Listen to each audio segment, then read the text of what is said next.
Hello, everybody. This is just a reaction video to what some people think about the preview of the Milwaukee Bucks from this coming season. It's from Cyril Etzrow.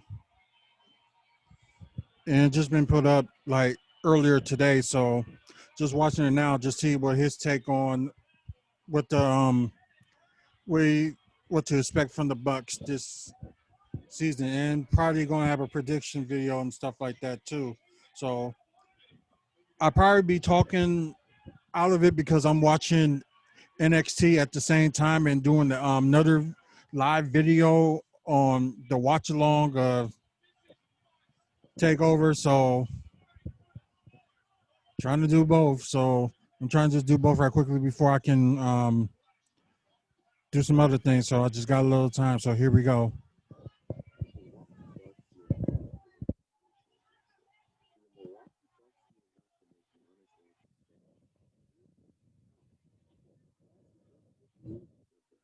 I think this year is definitely going to be interesting. So let's talk about what to expect from the Milwaukee Bucks this year. And before we start the video, I want to hear your comments down below on what you think the Milwaukee Bucks can do this year, what the record is going to be, are they going to win the championship? Let's hear it down below right now, and let's talk about what to expect from the Milwaukee Bucks this year. Drew is a fucking great point guard. I love him. I love this team. It's a great trade. I don't think they gave up too much for him. I think they gave up just enough for him. And with that being said, Drew Holiday, what a great point guard. He's going to be playing point guard for them. I know you could say that he's a shooting guard, but for them, he's going to be the point guard with DJ Augustine backing him up, and then the third string point guard with Jalen Adams. But anyway, Drew Holiday is one of the best defensive point guards in the league. He is going to play point guard this year. So we'll just say guard for the rest of the year. One of the best defensive guards in the league. He's one of the best combo guards and point guard like skills in the league. And I don't think people remember how, like, I feel like he, just because he's played New Orleans the last couple of years, that he has kind of been under the radar. If he had played in a big market, we'd be hearing his name a lot more. But he is just a guy who has that defensive mentality and skill with him. And I think that he can bring that to the rest of the team and make sure the team is going to be a really good defensive, better defensive player than Eric Bledsoe. I'm not putting enough on Eric Bledsoe, but he's a better player and defensive player than Eric Bledsoe. And this is a really good trade for them. They got an upgrade at the position.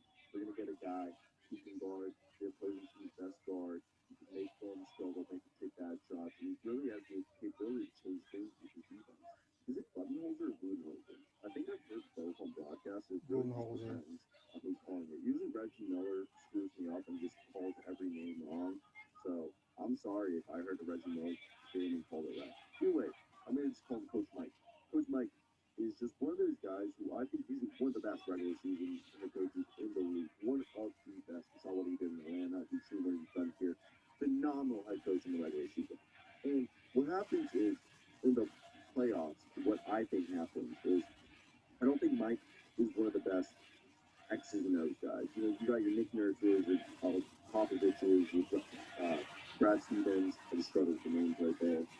And those three guys, you know, probably Eric Spoelstra, those four guys throw out the game plan if it's not working mid-game. They'll be like, all right, game plan is not working. Let's rewrite it. Let's do something completely different. This is how we're going to have to win the game because what we had originally planned wasn't working. I don't know if Mike does that. I don't know if he does the on-the-fly type of changes that you see these other coaches. It doesn't seem like he does it because they lose games in the playoffs because they're not changing the way they play because they're being defensive. He's right. It's not working. So, yeah, they tried different things that they've done before in the regular season, but they don't do new things that we haven't seen them do before in the playoffs. Like you see these teams that make it to the finals, they change the way they play in the playoffs, which I don't know if Coach Mike does.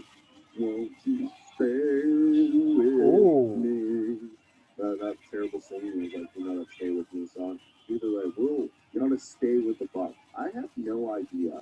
I know that everyone's like, the Lakers are waiting to sign their extensions because they're going to take one-on-one deals so they can open up cap space for the Bucks and create a super team. I don't know. I don't think that's going to happen anymore. I don't think he's going to go to the Lakers. But will he leave? It really comes down to, I could be wrong in a week he signs his extension. But Giannis seems like a guy who wants to win championships. Maybe he pulls a LeBron and he leaves and goes to Southeast for a few years or Chicago and then comes back to Milwaukee and wins it for Milwaukee. That could be a thing. But right now, I think he's going to say, I think Giannis cares about his legacy. He wants to build it in Milwaukee. I'm going to go with Giannis stays, boys. Giannis stays. And girls as well. He stays.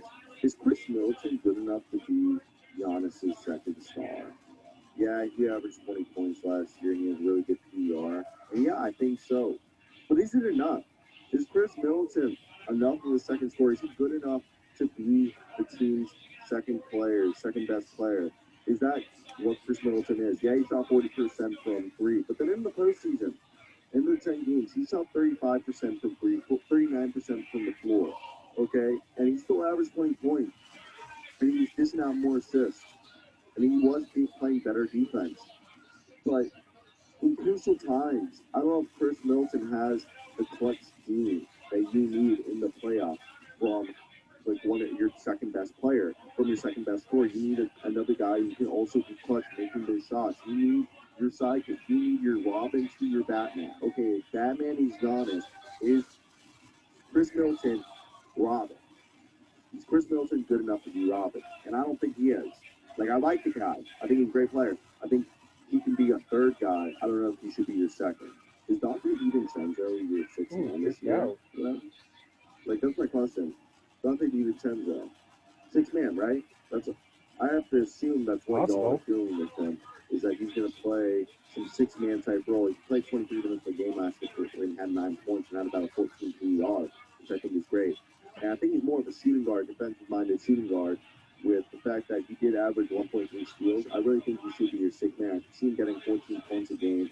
He can step in, play kind of like the Eric Bledsoe role off the bench, or George Hill combination. Go out there, dish out maybe like 3 or 4 assists, get like a steal and a half a game, maybe 2 steals a game, and then just be a good microwave off the bench. I think Dante DiVincenzo has all the possibility to do that. I think he'd be a really good player for y'all. And I think he'd be a really good six man. As obviously you have high thoughts of him. That's why you guys kept him. Or is he going to be Pat Connaughton? Connaughton. I have a friend who's actually cousins with him. Not friend. A friend who's friends with someone's cousins with him. Little known fact. Either way, I could also see being the sixth man. He's not a 3-and-D guy. He's just a really he plays good defense for what he is. But he's a guy who's just one of the most freak athletes I've ever seen. And he's just going to give you points in bunches. Will Brook Lopez get back to what he was? Brook Lopez. I'm not saying back to what he was in Brooklyn, but what he was like 2 years ago. I don't think he was as good as he was. Last year wasn't as good as his first year in Milwaukee. Look, his first year in Milwaukee, he was shooting 36 from three. This year he shot 31%. He didn't even shoot as many threes this year. So can Brook Lopez get back to being that good of a three shooter? He's been a great rim protector, had back-to-back seasons with 2 blocks, which I think is fantastic. I don't expect him ever to become that rebounder he was again. That's not his job. He's supposed to stay by the 3 line and shoot threes. But besides that, I want to see if he can continue being a good 3 shooter. That's what he was a year ago. And he didn't do it good this year. I want to see if he can get back to it. So, I want to hear down below in your opinions. I think this is going to be like the 3rd seed, 2nd seed at highest. Maybe 1st seed. They could be the 1st seed. They could be the best team in the East. It all just comes down to how this team meshes. So I want to hear down below what you guys think this team's going to do, how good they're going to be. I would love to hear that. But that's pretty much just the video, guys. I think they have a lot of concerns and a lot of good things going for them. I think they could either be between the 1st and the 3rd seed in the Eastern playoffs. So that's about it. They'll probably make the finals. But yeah, I hope you guys have a great day, because I know I will. So guys, peace out. Oh, okay. Apparently they didn't talk about much about the other players that's on there. So shockingly, they didn't do that. So I can see some of this guy's points, and there are a few things that I feel a little bit differently about it. But well, what more can you do? If you like the video, please give it a like. Subscribe to the channel. We're trying to get to 200 by the end of the year. I'm trying to get to 1,000 by March. And what's your take on this? Like, comment below. Also, until the next video.